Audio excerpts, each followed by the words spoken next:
born for the battles at home. We carry the weight, but we're never alone. You fought for the flag, now fight to be heard. Your truth is a flame, we're lighting the world. Tip of the spear of veterans, Roundtable, where the brave take a stand. A round table forged by a brotherhood's hand. From the front lines to freedom we speak without fear. This is our moment. Tip of the spear of veterans, Roundtable.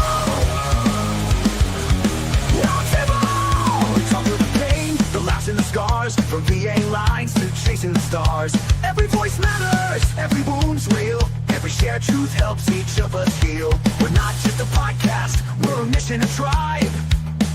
A place for the warriors, still learning to thrive. Tip of the spear, where the strong come to speak. Where the silent are seen, and the hurting find peace. From the battle-worn past to the future we steer, we rise up as one. Veterans Roundtable. Roundtable.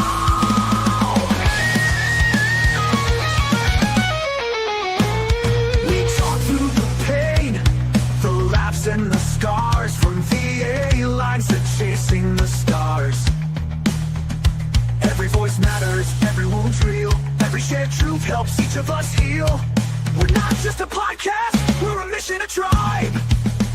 A place for the warriors, still learning to thrive. Tip of the spear, where the strong come to speak.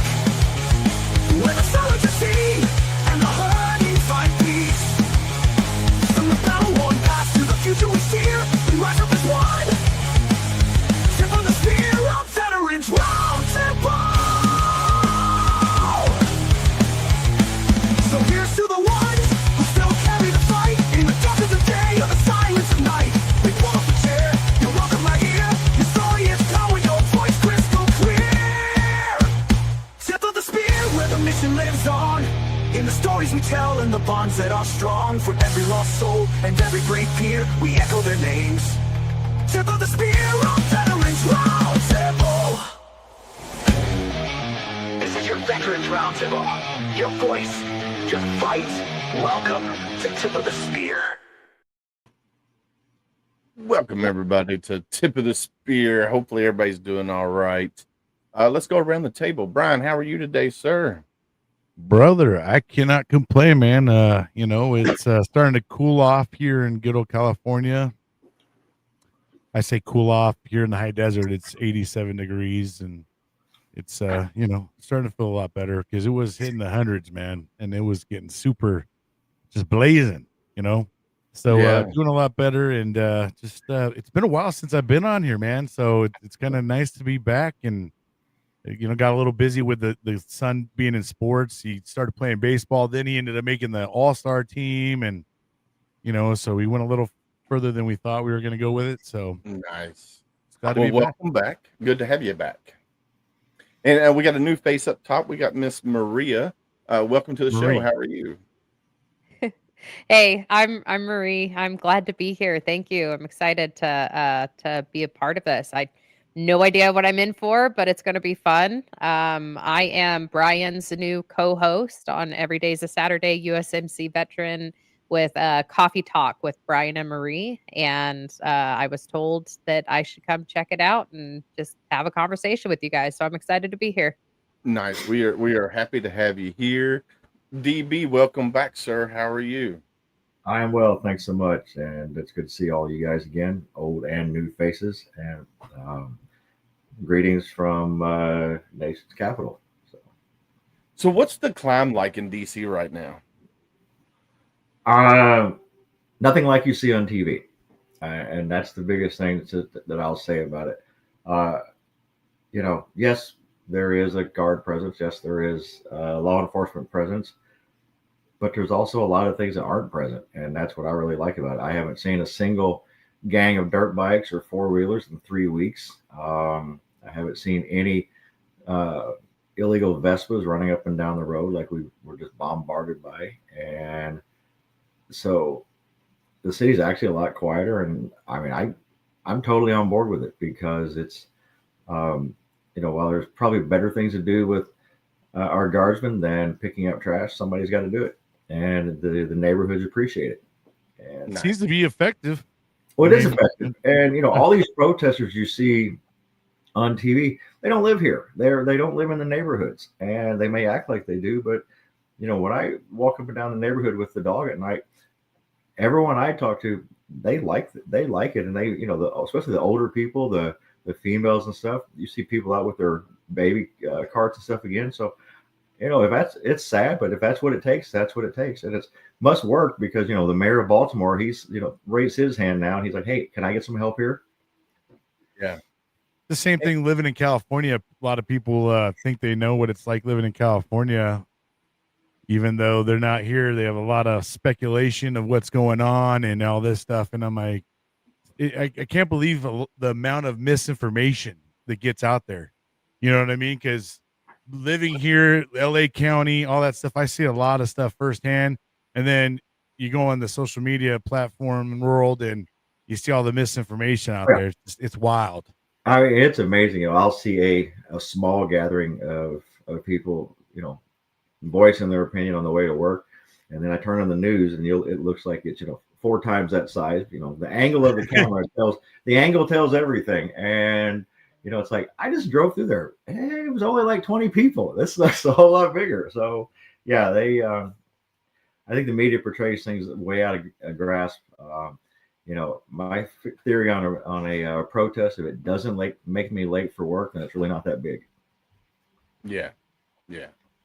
So I'm going to start off a little bit different on this episode because I want to take a moment of silence and honor the 4 killed in the crash on September 17th. Something we always talk about is that their memory will be never forgotten if we keep saying their names. So there was 4 that died, 2 enlisted crew chiefs, and then chief warrant officer, and I forget the other guys. But it is Chief Warrant Officer 3, Andrew Cully, Chief Warrant Officer 3, Andrew Kraus, Florida, let's see, Sergeant Donovan Scott, and Sergeant Jadalyn Good. So take a moment of silence for those guys. Let's take a moment of silence.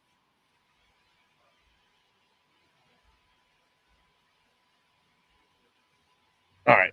So you guys know what Mission Barbecue is, right? Everybody knows what Mission Barbecue is. No, you guys No. in Cali know what Mission Barbecue is. I'm in Utah, so I'm way out of the loop of a lot of things. What about you, Brian? You know what it is? Nah. It must be an East Coast thing, Don. You think? Yeah, it is. I mean, it's huge out here, up and down from Florida. I mean, all the way up through here and up into Maryland. It's massive. What's it called? Mission Barbecue. Nah. So There's a lot of different barbecue places, but I've never heard of that. I was even in Florida for a year and in North Carolina for 3, and I've never heard of that. Oh wow! I mean, if you go around Tampa, so it's very prominent around bases. So I guess that would give you if you go to SOCOM, if you're up on any bases, it's huge. So what is it? So Mission Barbecue was founded by two gentlemen. I think they're both military. They honor. So every day at noon, they play the national anthem.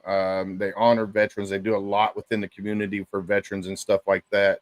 And the only reason I bring up Mission Barbecue is because Chief Warrant Officer 3 Kraus, his father is one of the founders of Mission Barbecue.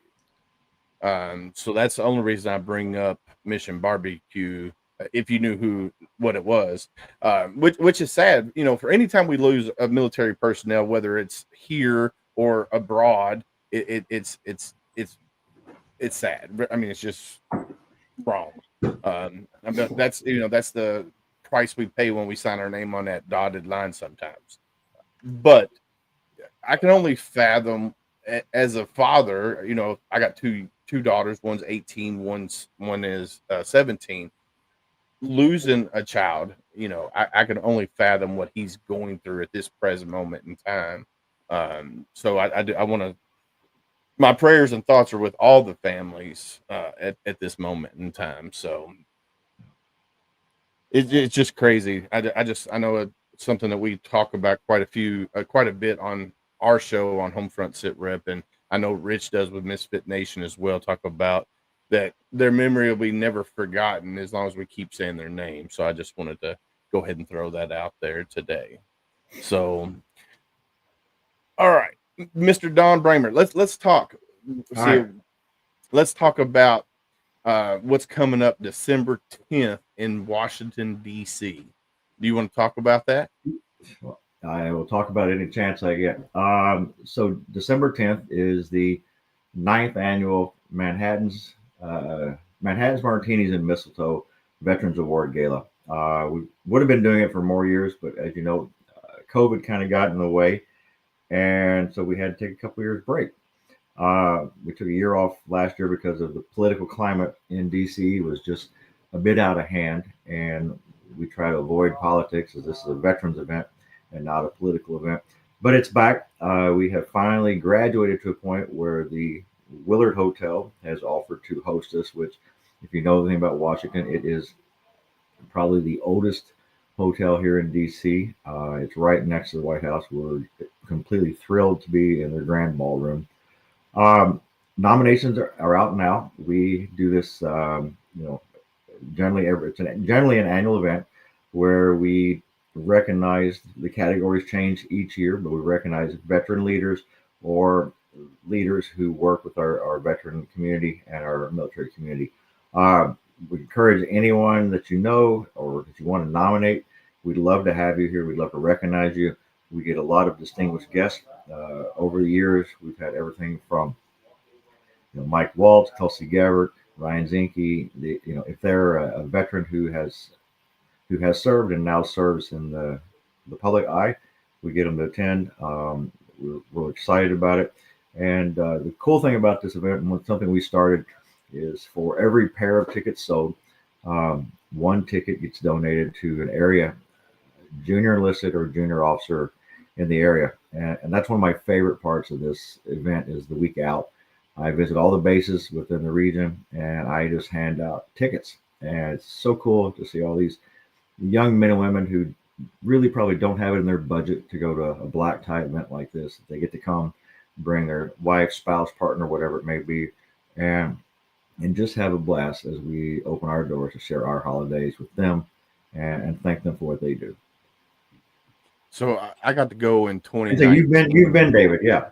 Yes. So I got to go in 2019, and I was quite shocked. Okay, so I've been out of the Marine Corps since 2004, and I was sitting at our table. We had a table of all of us Kentucky guys that were there, and next to me was a sergeant major in the Marines, and I looked, and I kept looking. I was like, man, I know that guy, and I was like, man, I know that guy. So I got up and and went over and said, hey, what is your name, Sergeant Major? And he goes, Sergeant Major Jones. And I was like, you got to be kidding me. So he was Sergeant Jones when I was PFC Willis. He was and then right next to him was another Sergeant Major that was Sergeant. I can't remember his name off the top of my head, but Sergeant Jones was one of my first squad leaders when I joined the Marine Corps, when I first went to 2nd Battalion 8th Marines. So it was a small world that, here I am in DC and I get to see somebody I served with from 2-8 back in 1998. I'm dating myself a little bit there, but I thought it was super cool. So, but what I love, everything that AFF does when it goes to honoring Legislator of the Year, Sports of the Year, Nonprofit of the Year, Small Business. And then this year you added a new category, which I had a helping hand in. I love that you guys added it. Well, you kind of threw it out there, and Liv, who's been on the show previously, she's our 3rd executive director as we've passed the reins, and she loved the idea. So we kind of refined the categories this year and redid the format, and so we're happy to have it. It shows part of our evolution of not being everything doesn't have to stay as it is, and we're excited about having it. And it's just gonna be a great format. We've got some really special guests coming this year, and I have to leave it at that, as you can imagine, because it's a crazy world we live in, and security is going to be a little different, but it's going to be fun. Nice. So yeah, veteran podcaster of the year is on there. So if you know anybody, you can go to AmericanFreedomFund Or org, .org, and then you go over and you select nominate, and you can nominate for whatever category that you want to nominate. So let's say you want to nominate your favorite veteran podcaster, you can go nominate favorite. Now the sports, is that anybody that's how do you do the sports? I can't remember how the sports one goes. generally, the sports is one of the only awards that stays kind of. We call it's our MVP award, and that comes from our individual programs. All the directors and the program managers of AFF, since we do have programs across the country, that's usually a nomination within.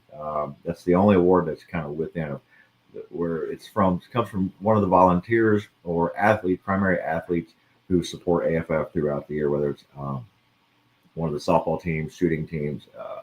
Now with doing round canopy, it could be a jumper or even an equestrian. Nice. So you can nominate your veteran service organization, veteran small business. If you have a small business that you want to nominate that's veteran owned, go to the website and nominate them. It's a fun time too when you go to DC, and you get to see everything that's going on. You get the network. That's the major thing about it, is you get to network with all of these great patriots that are there in DC. Plus, you get to see Don's beautiful face while he's there. As long as he ain't getting. And one of the cool things Liv's done this year is she's kind of created. They're doing this kind of a hall of VSOs, for lack of a better word, where there's going to be a different room set up, and they're going to allow VSOs to set up tables, small tables where you can actually walk around, but during and before the event, and meet with representatives from different VSOs who have decided to come, and they just want to set up a small table and tell their story. Kind of getting back to our roots of working with the grassroots level. So it kind of helps the organization grow. It's kind of a new way to look at it. The other thing we do now is going back to our Kentucky roots is we used to do silent auctions. Everybody does silent auctions, so we create what we call a bourbon pool, and it's kind of fun. Being from Kentucky, we get a lot of bourbon donated to us. They're all put in sealed bags, so it could be anything from a bottle of Jack to a bottle of Pappy, but you don't know. And it's one price, one ticket. You draw a ticket out of a hat, and you never know what you're going to get. But generally, we'll have about 100 different bottles of bourbon. It's a great fundraiser for the organization, but it's also a lot of fun. Yeah, I love doing bourbon pools because you never know what you're going to get. That's. I did tell the board that if anything that gets donated that is a McClellan 17 or higher, that it requires board approval that I have to sample it. Heck yeah. All right. So, let's talk about some military news. I know you're on, but this is feel good news here. All right. So everybody knows what the Tuskegee Airman is, right? Nope. Yeah. You don't know. You up top don't know what. You over here don't know what the Tuskegee Airman is. No, I really am in like a very small bubble in my brain of recovery and mental health. And so I kind of stay out of the political stuff. I stay out of the news. I stay out of that kind of stuff. And I am in this small niche bubble. And I don't know a lot of history stuff either. So I also, to be fair, I will tell you as well, maybe I have learned, but I also have cognitive processing and memory stuff sometimes. Okay. So all right. Well, once I give you a brief description, you'll be like, oh yeah, I remember that. So in 1942, 5 cadets completed the Tuskegee Airman or Army Air Corps pilot training program, earning their silver wings and becoming the nation's first black military pilots. So this was during World War II or 1942, in 42. So they became the first black pilots ever they went to Tuskegee, Alabama, to Tuskegee University, and became known as the Red Tails or the Tuskegee Airmen. Well, 80 years later, they now have So it's been nearly 8 decades since pilots have trained at Tuskegee University, but now the first 21st century pilots from the school have earned their wings. Yeah. I think that's super cool. Pretty I cool. mean, for one, it's history, because who the Tuskegee Airmen were and how, they changed the bomber pilots. At one time, the bomber pilots didn't want the black pilots to be their protection, right? And then here you had the Tuskegee Airmen, showed them, hey, we can do it, if not better, than your current support. So now eight decades later, there are, and this is it's exciting. It's an honor. This institution, this university, has a rich legacy in producing African American pilots, and they have had the ability to continue that legacy and that history, and also include women in the training population, which is super cool. So Kimbra Parker is the first Tuskegee Airwoman. She decided she wanted to become a pilot when she first visited Tuskegee in 2017. I think it's just a feel-good story that, here is part of history with the Tuskegee Airmen from, World War II, and 80 years later, they're training them again in Tuskegee, Alabama, at Tuskegee University. I think it's pretty neat. I think it's super cool. What do you guys think? I think it's pretty cool. I mean, I think it's one of those stories that should be talked about more, and we can certainly use the more, I guess, feel good stories that out there, and especially stories like this that show that the country still celebrates its diversity and still moving forward when it seems like all we hear is the things we're not doing and the things that the negative parts of it. We need to show this kind of stuff.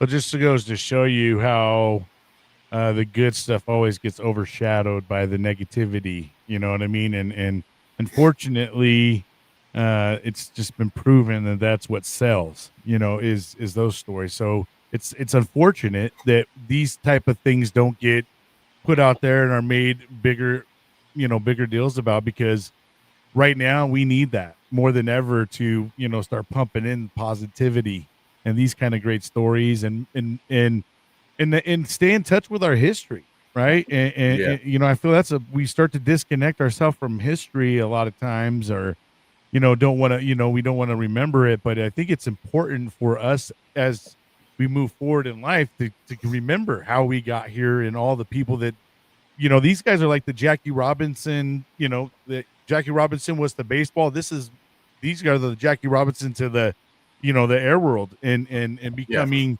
aviators. So it's really cool. It is cool. I mean, Brian, don't you think we've almost been forced to demonize our history, that we shouldn't talk about it? And I think it's 100%. It's the exact opposite. One, if you make mistakes, you repeat them if you don't talk about them and learn from them. But you also have to celebrate your history. And ask AI to indulge on stories that are that have been erased or are eliminated because they don't want it to be shared. You would be shocked to see how many stories of history are not being told because there's a narrative or whatever. We just act like, it never happened. So like, let's just move forward. But that's how I don't feel like we're healing, as humanity, if we just continuously want to hide things or act like it doesn't happen. And then when people unfold it, they're like, whoa, why weren't you guys ever telling us this? Right. Creating more distrust. It's hard to get with that stuff. Now, Right. forgive me if I'm wrong, Brian. So, Willis, I know since Brian hasn't been here in a while, I'm not sure if you're aware that he has a new podcast called Divisive Measures, and he talks about a lot of that kind of stuff. Talks about that division that's going on and the manipulation of both sides and everything that's going on. So, I don't know if you wanted to say something about that, Brian. Yeah, I mean, I just decided that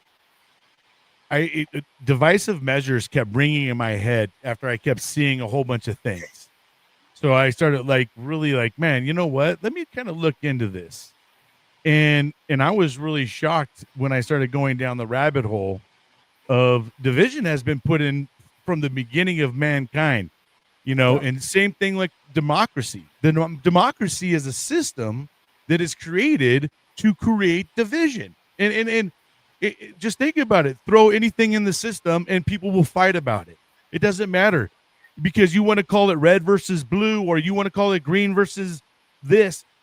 People will fight over labels. And I've started to learn that everybody is fixated with the label and not with what is in the content of that bottle or what they're sitting there fighting for. Everybody gets so tribalism against their label, like red, blue, or even their teams. We've been conditioned to like sports, you know what I mean? Dude, you could go to like a Raiders stadium wearing the opposite team and get yourself knocked out, killed, or something by the other fans. It's happened in Oakland. Yeah. There's a Buffalo Bills fan went in there, died because he was a Buffalo Bills fan and he was, cheering a little too hard for the team.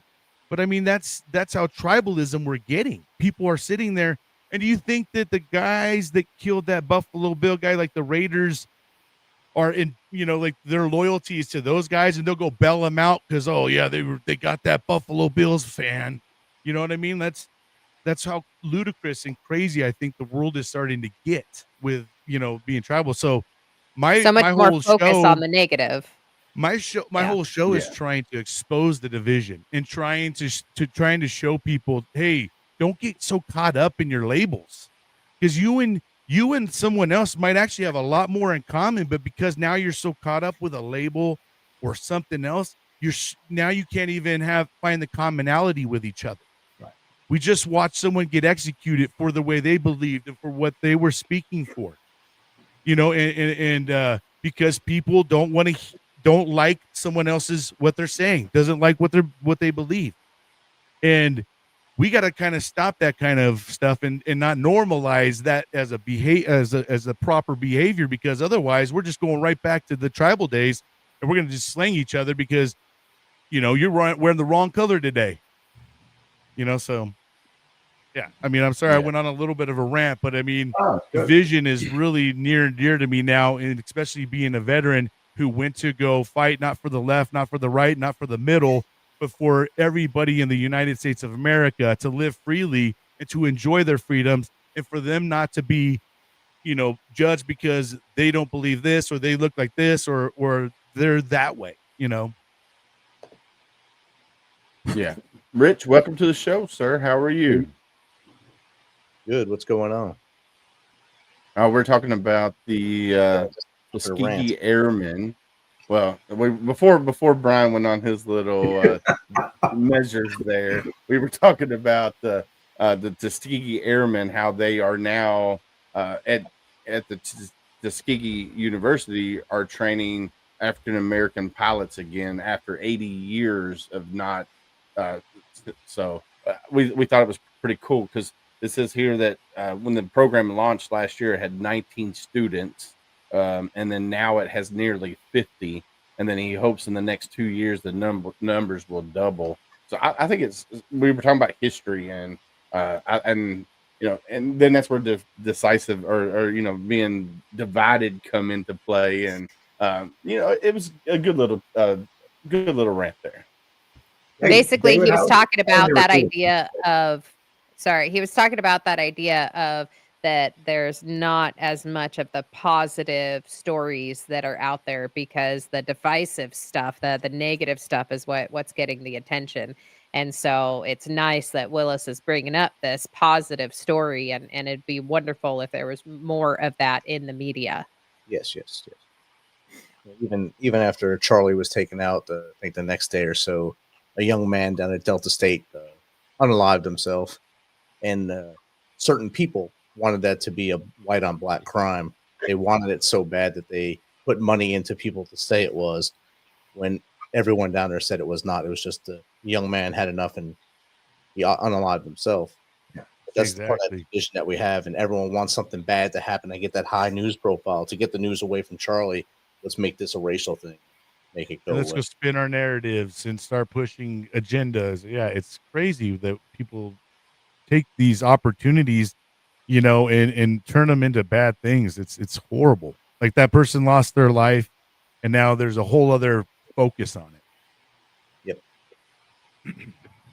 Agenda based. Yep. Yeah. So here is a story here. It says Maryland loses last A-10s, becomes the only air guard without planes. So this was militarytimes.com. This was written on September 24th. This year, released at 4:59. So it says the long-planned divestment of Maryland's A-10C Thunderbolt II warplanes this week left the state's Air National Guard as the only one in the U.S. without a flying mission. While the state's Army National Guard still retains Chinooks, Lakota, and Black Hawk helicopters for air mission, its Air National Guard no longer has aircraft. A representative of the Maryland National Guard Public Affairs Office confirmed to Military Times. Now, here you are, you're an air guard unit, and you have no air support. I mean, what's the sense in that? You're asking the wrong question and the wrong people. Yeah, probably. It just sounds like another hurry up and wait to me. Yeah, I think rush was to get them all out of the service by 2026, fiscal year 2026, and replace them with F-35s. But the F-35s aren't coming out fast enough to fill both the active side and all the guard. So it'll be a trickle-down economy for them to get some.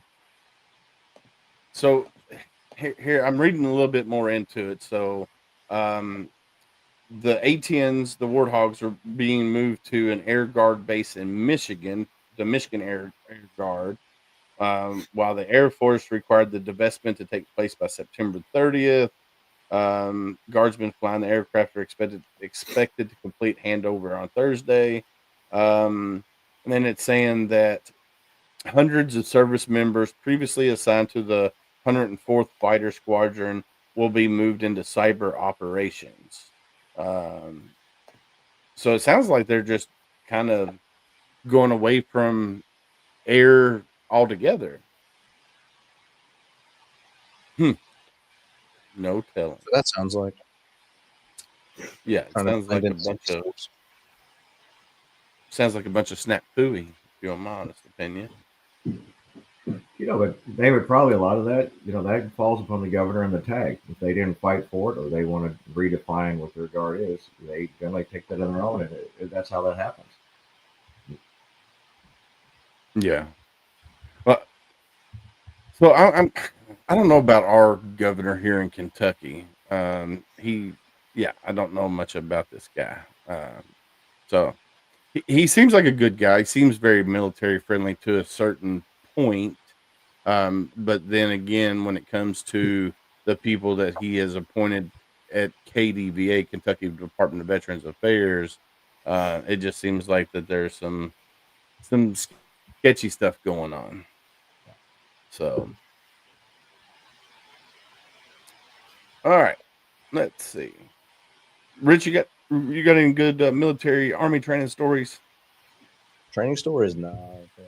We're transitioning from ForceCom to some new acronym here soon. So it'll no longer be Forces Command. It'll be like United States Army America now. So America must be fit right time.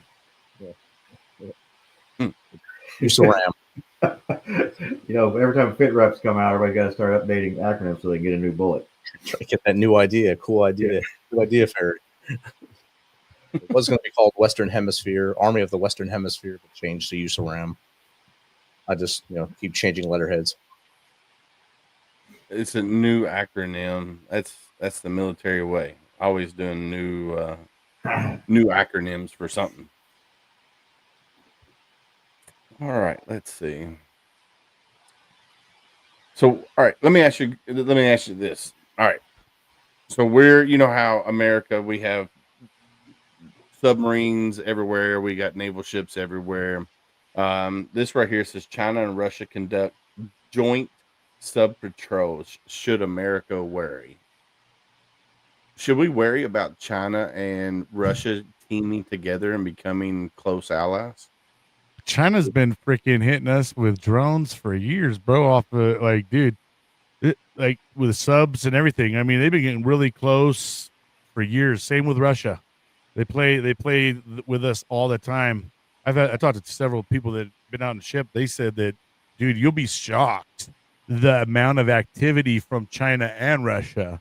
So it doesn't really shock me, but I don't think it's new. It's new, and not only that, dude, but China just sent over that balloon over not too long ago. I think two of them. Yeah. Yeah. So they, and not only that, bro. Like every probably webcam in everybody's house is made from China and everything else. So I mean, they sit in our probably right in our house all the time. But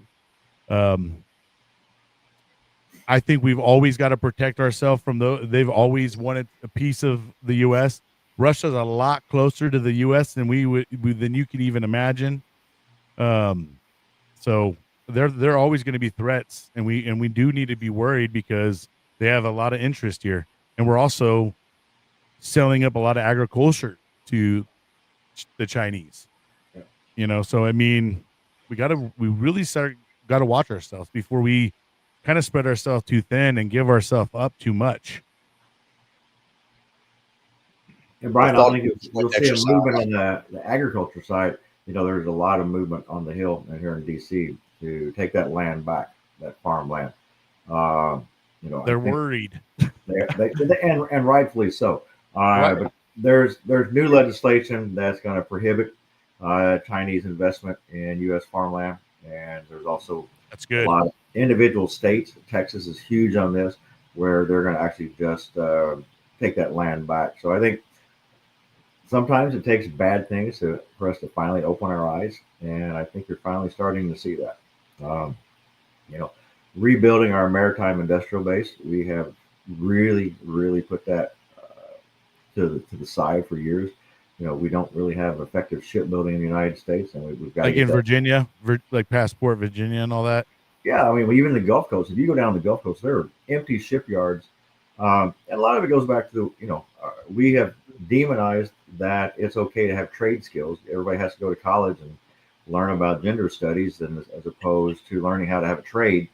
And we've got to teach people how to. There's nothing wrong with welding and electrical and plumbing and all that stuff that you need to keep your country strong. And so we've got to get these shipyards back. And I'm glad at least there's a strong movement in rebuilding not only our industrial base but especially our defense industrial base.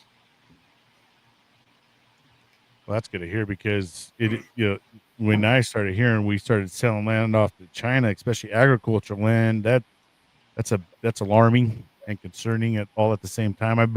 I imagine that I don't know where I always hope you always hope there's good intention to start off, but I think that they start to learn a lot more than there's more Well, of an intention there. they do. And how it begins is you get Chinese investors who take advantage of families who are in dire straits, who need to sell their land because they're in a situation.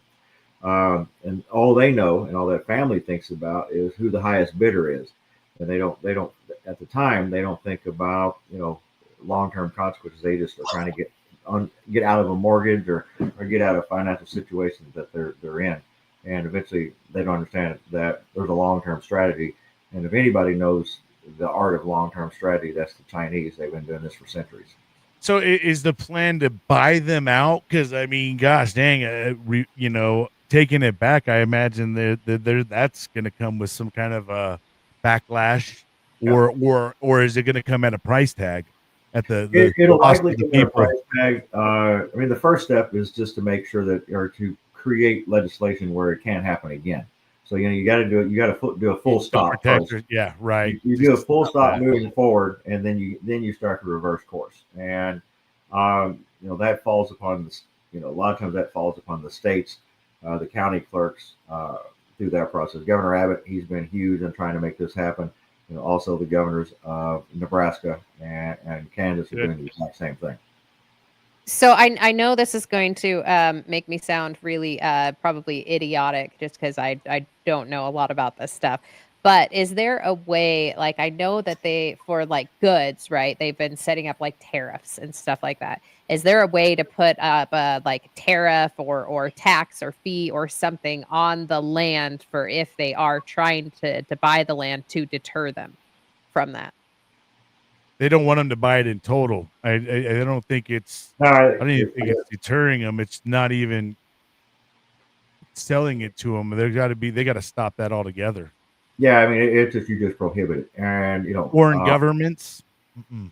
one of the smart things you do, and I don't know if people saw that, the government bought 10% of Intel, and most recently that, and it's not the fact that the government owns 10% of Intel now, but now because it has a government ownership, it prevents foreign ownership in Intel. So it wasn't about us owning 10% and the U.S. government buying 10% of Intel, but because it does have that, now foreign government cannot invest in Intel itself. So for our So the idea is for us to get more involved with a lot of the local stuff so that the foreign can't come get involved. right, and our peers been doing it for years. If you look at defense companies across the globe, I mean, Patria is 40% owned by the Finnish government. Nammo, who is a U.S. company, but they're 59% owned by the Norwegian government because so it's nothing new. It just prevents other countries from having large investment. And we're also like at that point in time starting to like sell ourselves out, and part of that too is taking away from the Americans that live on this land. So they sell to a foreign country. They have total say over that little piece of land, and that could adversely hurt, I think, U.S. citizens as well. Especially if you're in that local community and you want to go get a job, and for whatever reason they won't hire you, or you know what I mean, and they have a little more dictation. I think allowing foreign countries to come here and buy out stuff is it's a little bit of a conflict of interest, if you ask me. I mean, if you go to the Caribbean, you'll see that most every souvenir shop, store, shop, and everything is not owned by Caribbean anymore. It's owned by Chinese. Oh yeah. Yeah, because they're just going and buying land wherever they can. I mean, they're really putting themselves on all over the place and just Multiple buying. Just, yeah. I mean, they're really pushing themselves out, man. But could that be a strategy, though? It absolutely is. No, absolutely. It's a long-term strategy. Dude, webcams in our home, all the things that they've done to us, bro. I mean, you don't think that David, your hasn't been a podcast. design? Yeah, that hasn't been a design for forever. I mean, now I think more than ever, they've been playing ahead of us for a long time. I want to say, I mean, especially in the technological world, we got to be careful because they're very, very advanced. Yeah, I think they are definitely. It's definitely a long-term strategy, and not saying that America hasn't bought land in other places as well. Because no, absolutely, we do. We have, I mean, of course, we lease a lot of land in, like Okinawa and places, South Korea and stuff like that. So where we have, we fix places we blow up too. With blood, David. What's that, Don? I said that land was leased with American blood. True. You I mean, you are correct. So yeah, I mean, it just it just makes you wonder. A couple was it last year, the year before, they were talking about all the land that China owns here in America, and then Texas was like, well, we're going to take all of our land back, and I think there was other states that followed suit with that. So like Don says, it's got to be stopped first, where they can't purchase land, whether it's with a shell company or what, straight up. I think that needs to be, nipped in the bud, and then slowly reverse back and get all of our land back. They have to put the laws in place, bro, because otherwise, every time you switch administrations, they have a whole idea on it, right? And then that's when things go, when one administration has this, and then that next administration gets in, well, we are going to erase all of this, and then we're going to impose this. You know what I mean? So they have to put things more in place so this doesn't continuously happen. So when one administration comes in, They don't have to keep cleaning it up. Like, Yeah. damn it, man. Like every time we get out, now we got to go back and clean it all up because now all these people are back in here when we moved them all, you know. So, And I so think- I oh, Go ahead. sorry. Sorry. I was just gonna say I have a question to kind of like throw a little wrench in. So we're talking about, not wanting the foreigners to own our land and stuff like that. But yeah, what about all the products? What about all of the big companies and stuff like that? Like, are you guys under the idea that you would like to also see that to be reversed as well? Or I'm just curious what your guys' thoughts are on that. I think the Because hard you want to see the land ownership be reversed. Do you want to see the companies in the states ownership be reversed as well and returned back? I would I love think a for lot the of work companies to that go are back to owned in the America. States. A lot of the companies that are owned here, like say all the South Korean companies that are here now, Hyundai, LG, Hankook tires, Hankook batteries, and such like that. In Tennessee, anyway, they come here with the promise to give jobs. Their Hankook tire plant here is 3 miles long, about a mile wide, employs probably 500 people here. So it gives back to the States. So that product is made in America by a Korean company, but it has their American flag out in front of their company. Now, those companies that are Chinese based or Chinese affiliates that'll be in the States, those are the ones you got to worry about because those are third party actors. A lot of the people that are selling their lands, like Don said, are people that were down in their luck and just got caught up, just like a lot of the countries in Africa. They got caught up by being poor and let China drive through there and now own half of Africa while we were fighting a war. So that's what happened there. While we were sleeping fighting, they were sleeping and taking over. China has never fought a war outside of China. They don't want to. They want us to fight here. They want us to fight on our soil. They don't want to fight in their soil. They don't want to leave their soil. They have one base outside China, and that's in Djibouti. Why is it in Djibouti? Because it's right next to our base in Djibouti. So they can see everything we're doing and copy everything we're doing. It's not that they want to or to go to war with us. It's just that they have to keep up with the Joneses.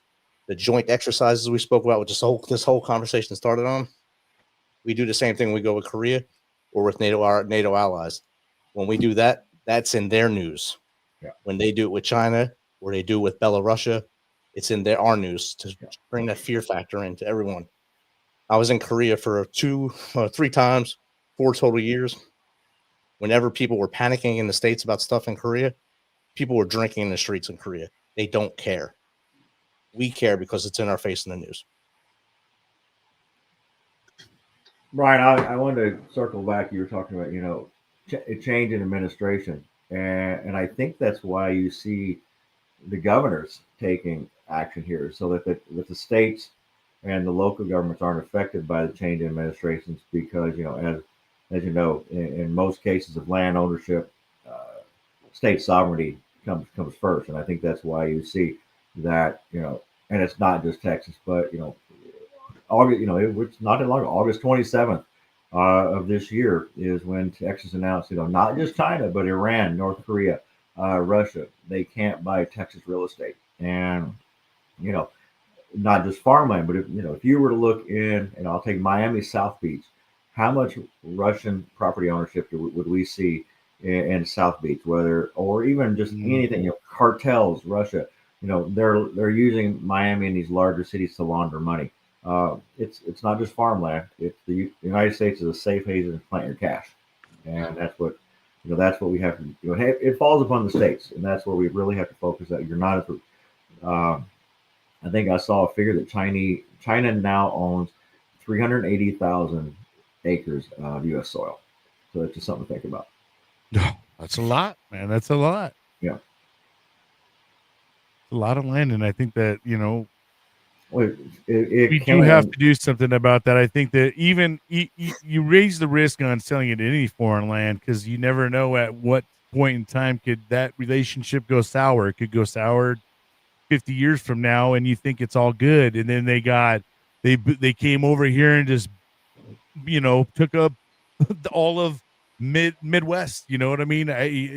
It's something that I think that we got to really, like I said, be concerned about as U.S. citizens. If there's other foreign countries coming in here and just buying up, real estate and selling it and renting it to us, and now they have complete control of structures, that you're living in.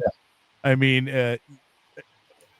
Well, if you, espionage doesn't stop, and I mean, now that people can make this thing, record and all the stuff, it's a pencil, but now they've come up with so many ways of being able to collect intel. well, We got to be very careful.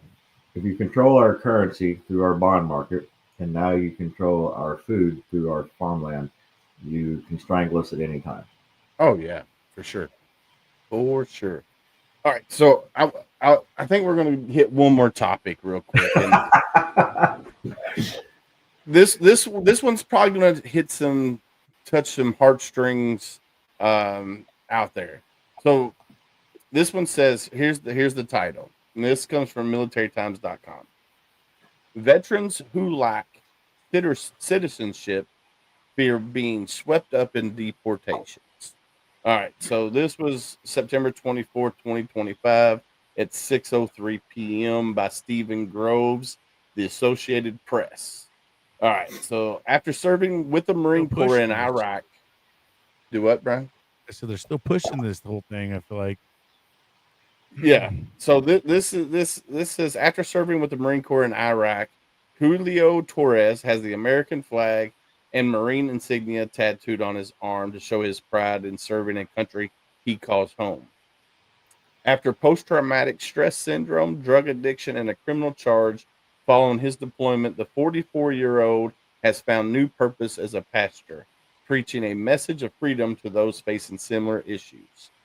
But these days, his community in East Texas feels more like a jail than the land of the free. Torres was born in Mexico and migrated legally to the United States at the age of 5. Is afraid to venture far from his home as President Donald Trump works to carry out his mass deportation agenda.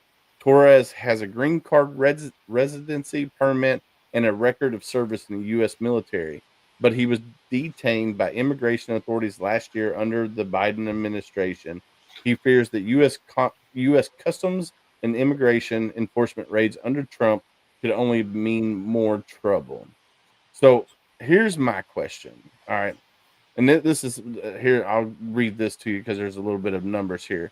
There are well more than 100,000 military veterans living in the U.S. who do not have citizenship, according to estimates in recent years by the Congressional Research Service. So over 100,000 veterans. I went to boot camp with 2. No, They didn't speak any English at all, bro. In my platoon, I had 2 of them. And so are they not given citizenship if they join the military and they do their time? Yes, they're supposed to get citizenship. That's what I thought. But the problem is, so I think what his concern is that they are sweeping, right? And I think they have the ability to classify you if you look such a way they can sweep on you. Now I think that they can swoop on you, but I feel like that once they realize you're American citizen, you are released back, right? So I think that a lot of people though are getting picked up, and they are U.S. citizens, but some of them are getting swept and with these ICE sweeps that they're doing.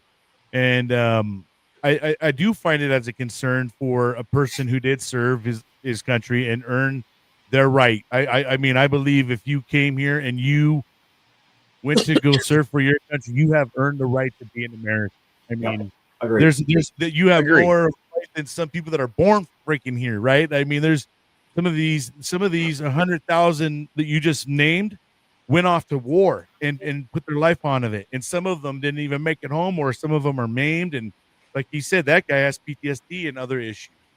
Right. So, the thing that I think that happens, right, is you said his name more than once, Donald Trump, right? In that article, they keep wanting to throw out Donald Trump.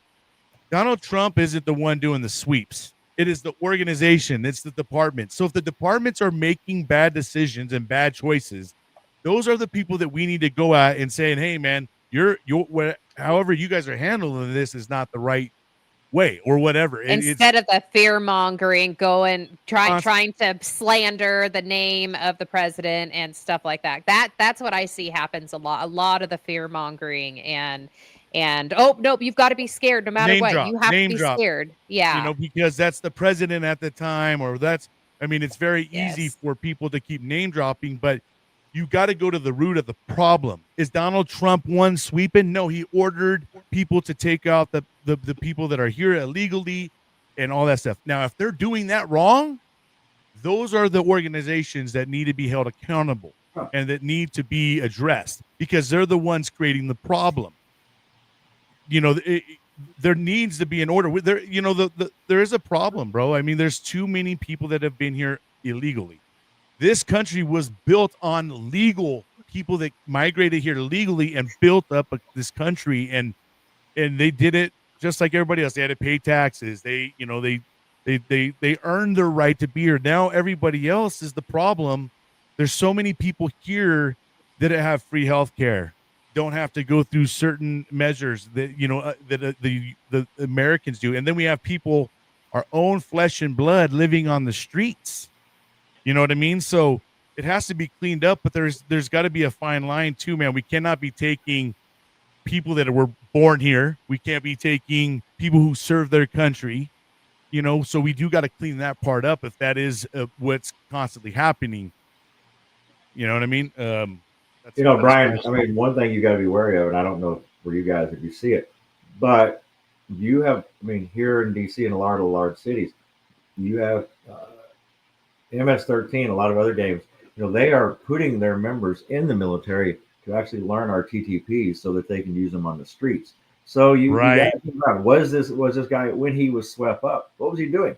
Because it is very common to find gang members who join the military at a young age so that they learn TTPs so that they can take them back and create that infrastructure within the gang organization. Good point, Don. That's absolutely actually a great point, and that's something I guess I didn't even really consider, but that is a great point to consider.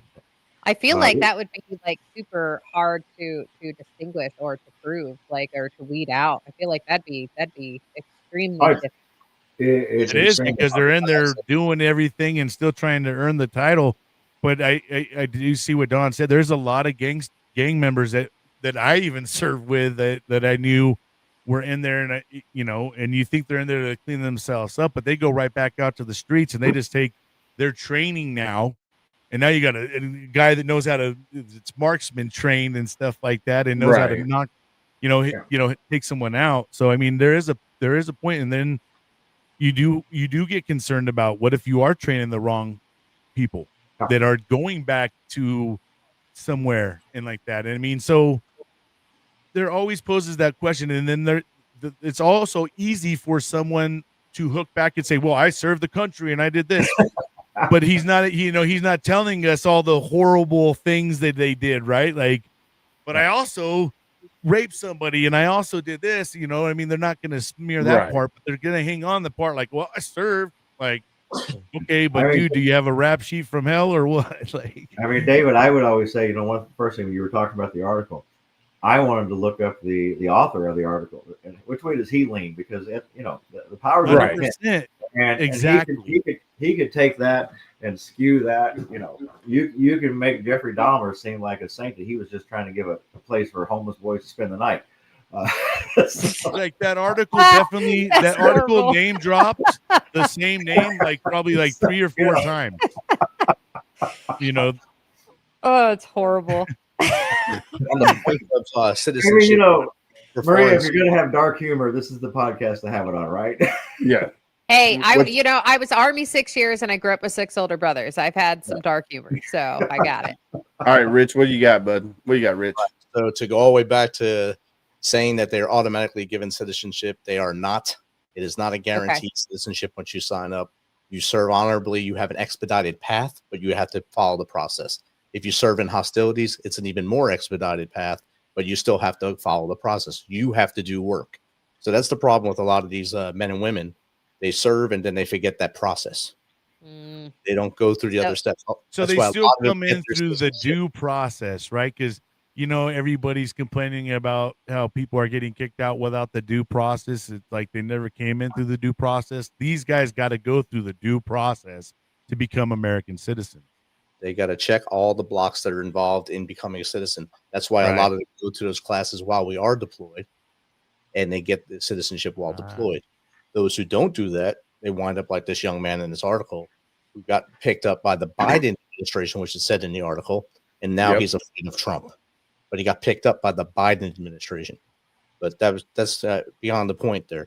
In the 80s and 90s, the Bloods and Crips were flooding the army with their young guys. Yeah. Because they had clean sheets. They can come in the military, learn all the tactics, then go back to the streets and do what they had to do.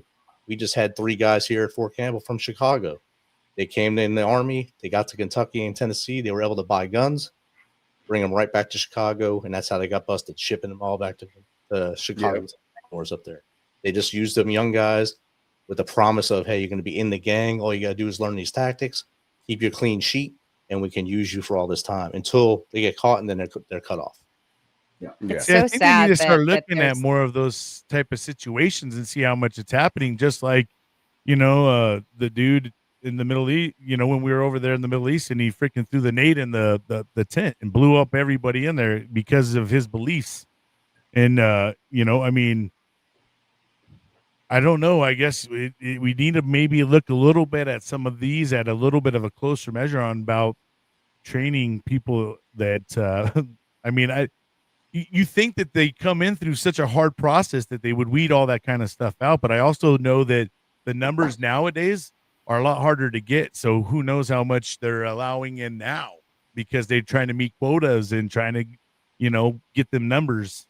I mean, here's the thing, Brian. I mean, one, we've not exceeded our recruiting numbers like we have since this administration in years. There's actually a waiting line for people who want to join. Oh, damn. So it's improved because I know one time we were talking that the Navy had to lower their standards because they weren't hitting their numbers. No, there's a waiting line. Recruitment's been amazing, especially in the last 2 fiscal quarters. When you talk about screening, and one of the things from my time with the IDF and Israel, we placed ministers and chaplains in our units on the front lines. In the IDF, they actually place mental health professionals in each unit, not only to identify mental trauma before it becomes a crisis, but also to recognize these, I guess, symptoms before they get out of hand of somebody who could be a sympathizer or something else. And it's a lesson we could take from the IDF. If anybody, a country that understands traumatic stress, PTSD, but also crisis of adversaries trying to join your ranks, it would certainly be Israel. Well, it is about that time, ladies. It's the witching hour, guys. It's time to go turn on the Gilded Age. Yes, it's the witching hour. So, hey guys, before we wrap up, I would love to see you all in DC December 10th. But if you can't make it, I hope you'll nominate someone for every category, not just podcasts, even though you guys are phenomenal at what you do. Get all your friends, your audience to nominate you. The best way to win is to get more nominations for yourself. But if you've got a legislator or an ally out there that's doing something amazing, we'd love to see them here in Washington, and we'd love to see you. And I want to say thank you for having me on. Thank you for your time. David, it's always a pleasure. Your support is phenomenal throughout the years, and I am proud to call you a friend and a brother. Yes, sir. Anytime. So that's AmericanFreedomFund.org. You can go there, and then you can see where it says the 9th Annual Gala. You can buy your tickets there. You can buy individual tickets, or you can buy a table. And then, like Don said, go nominate your favorite veteran podcaster, your favorite small business, your favorite veteran service organization, and have your friends nominate you as well. Like I nominated Rich earlier today, and I've also nominated yourself. Don, you got author. You guys do author awards? We haven't yet, but I'll tell you what, that would be a great addition for next year. Because we have a lot of veteran authors. Frank Dimmoth in the comment section is one of them, but there's and right there, MisFitNation. Yeah, we got a lot of authors here. So, No, that's and then right that's up, actually then Marie, she's a, so geez, that that's would be a actually good one, man. really good idea. I like that. And no, I will definitely throw that in. I don't get as much say as I used to because now I'm just what they call founder emeritus. I've slowly, I went from executive director to chairman, and now they just want me to talk and raise money. So I'm almost out the pasture, but I guess I still Pretty have. face now. Huh? You're the pretty face now. But yeah, nominate. We'd love to see you guys. David, you said the website perfectly, but just let's make it easy. Joinm3.org. That's the easiest, the quickest way to get there. We'd love to have you. And by the way, David did nominate himself, but only at my advisement. So I said, Yeah, he told me I had to because I wasn't going to nominate myself because I feel kind of a certain way about that, about nominating myself. And he's like, you better do it. Well, if you can't love yourself, Like who if else? Willis wins, now it's thrown, bro. No.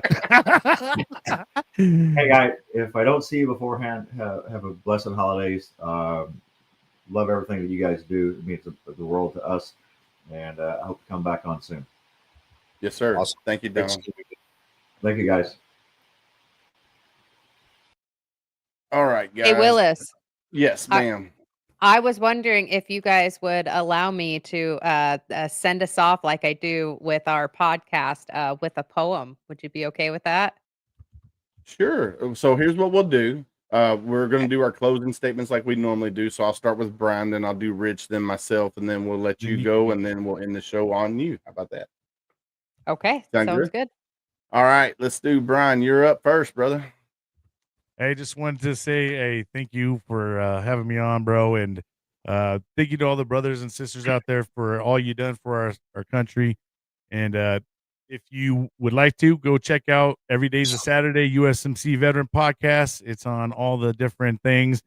We have a coffee talk segment with Brian and Marie, and we bring on all the people who want to heal out loud. And we're just trying to bring that. And there's also divisive measures as well. And hope everybody out there is not let the day kick your ass. Make sure you're out there kicking it. See you guys. Rich, you're up, sir. Alrighty. I know you talked on this subject before while I was at karate, but I want to, of course, say their names again in memory of the flight crew from 4th Battalion of 160, especially Operations Aviation Regiment, who were lost on September 17, 2025. United States Army Sergeant Jadalyn Good, 23, from Mount Vernon, Washington. United States Army Sergeant Donovan Scott, 25, from Tacoma, Washington. United States Army Chief Warrant Officer 3, Andrew Cully, 35, of Sparta, Missouri. And my friend, my brother, for about 10 years now, I've known him, I knew him. Great man, great family. Chief Warrant Officer 3, Andrew Krause, 39, of Sanibel, Florida. Keep them, their families, their friends, all in your thoughts and prayers as they go through this sudden change. If that's you out there, if you're feeling that darkness creeping in, don't be afraid to call somebody. That first number on your phone, call that person. Say, hey, bro, hey, sis, I need help. If they don't help you, reach out to me, info@the MisFitNation. Tell me you want that return call. I will call you back. I'll stay on the phone with you until someone gets to your door and gets you to the light. A day with you tomorrow is better than a day without you. Be humble, stay hungry, keep hustling. I love it, brother. I love it. And thank you for saying their names again. Definitely our thoughts and prayers are with the families and the friends and loved ones of the ones lost on September 17th.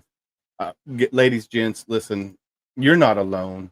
Don't let the dark days win. This right here, this says it the best. In the silence of your struggles, remember, though unseen, you are deeply held in the hearts of others. You are not alone. And then be someone's stranger. Listen, we as humans, we're more apt to talk to a complete stranger than the ones we love the most. So be somebody's stranger. If you're out and about and you see somebody and looks like they're having a bad day, go up to them, say, hey, how you doing? And if they give you the red flags, I'm okay. I'm hanging in there. I'm living the dream. Ask the next hard question. How are you really doing?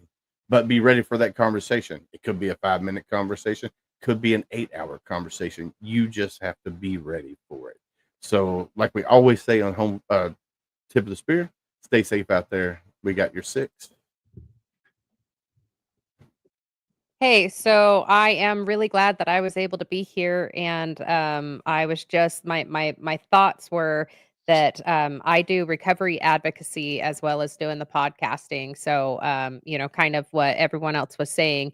If you guys are having a hard time and you need someone to talk to, please reach out to me. Sliderbabe.com, SLIDERBABE.com. And one of the things that I do in my recovery is I write poetry. And I know that we talked about a bunch of different types of topics, and some of it was hard. And I just wanted to share this poem with you guys that's called "The Power of Thoughts." So, for those of you who are struggling, just remember that our thoughts are super powerful. So thoughts are more powerful than 1,000-pound weight. They can push and pull inside you, change your focus from love to hate. They can chain you down to the bed where you rest. They can definitely guilt you for not being good, better, best. They can contort the way all faces appear, especially the one looking back from the mirror. They can make you assume the world would be best if you could just stop breathing with the rest. They can make you see that darkness is better and there's no point at all to be a goal setter. Don't fret. The solution from all of this madness is just changing those thoughts from pain to gladness. You see, thoughts are more powerful than 1,000,000-pound weight. They can lift you up higher than this mortal state. They can open your eyes to a paradise of love filled with a light as bright as the sun up above. They can fill your heart with the connection we share with nature, each other, all things, everywhere. They can contort the pain in everyone's faces to become a gratitude of having been to those places. They can remind us of old pains and fears so we can be supportive and help others shed tears. Again, thoughts are more powerful than anything you can imagine. They actually control the heaven or hell you're living in. So I ask you today to go into your mind, alone or with help, go deeply to find the motivation to change your thoughts' point of view from pain, anger, sadness, or anything askew, and turn it towards hope, love, faith, and peace. And you will find in the end an eternal release. Remember, you're not alone, you guys. We're here for you.